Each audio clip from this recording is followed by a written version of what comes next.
ensuring the safety of people and their property while neutralizing armed terrorist groups in order to achieve lasting peace within the Confederation remains without a doubt the main pillar on which tremendous efforts are currently being made by the heads of state of the AIS. Among the many ongoing initiatives, the first training course for officers of the AIS Unified Force Battalion stands out, aimed at effectively planning and conducting battalion-level operations. During the first week, they revisited the organization of a command post.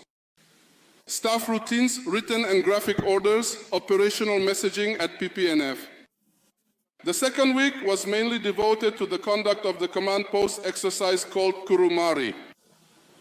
The scenario for this exercise is inspired by the Central Mali Theater and involves a task force in a coercion mission. Taking place in a context where our shared space is facing a series of security challenges, this 2-week session was held under the best conditions, under the auspices of the prestigious institution, the Peacekeeping School at the Alioune Blondin Bay University. At the end of this session, I am convinced that you are leaving this school, now your school, better prepared, not only tactically, but above all, enriched by the diversity of experiences shared among brothers in arms from the different countries of our Confederation. This human and professional wealth is a valuable lever for building a common response to the threats we share. This course included practical phases of command post exercises, which allowed us to gain a clear understanding of how to conduct an operation in a multinational command post.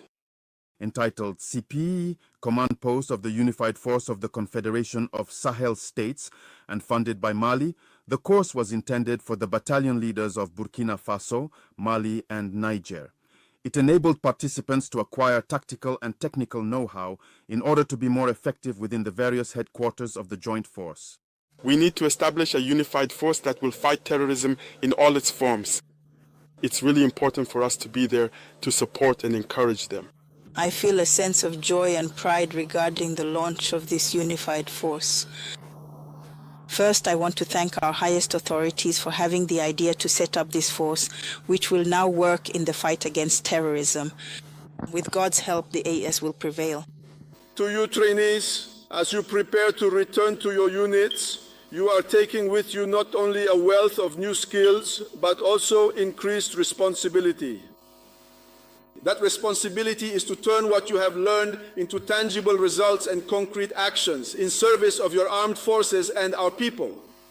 We will be deployed and engaged in operational theaters to fight against armed terrorist groups, be professional forces, and reaffirm the determination of the President of the Transition, Head of State, His Excellency General of the Army Assimi Goïta, to Everson Relake, alongside our brothers in arms in the Sahel, to build collective, lasting, and sovereign security.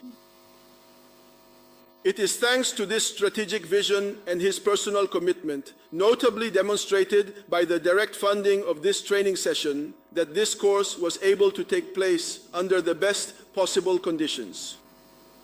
The 30 officers from the Unified Forces Command Post battalions, as well as their instructors, were awarded certificates of completion for the course.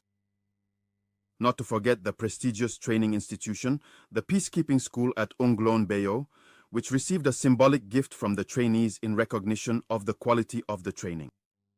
May the experience gained throughout this training enable the command post members of the Unified Force to effectively meet the needs of the population and contribute to building peace within the AIS region.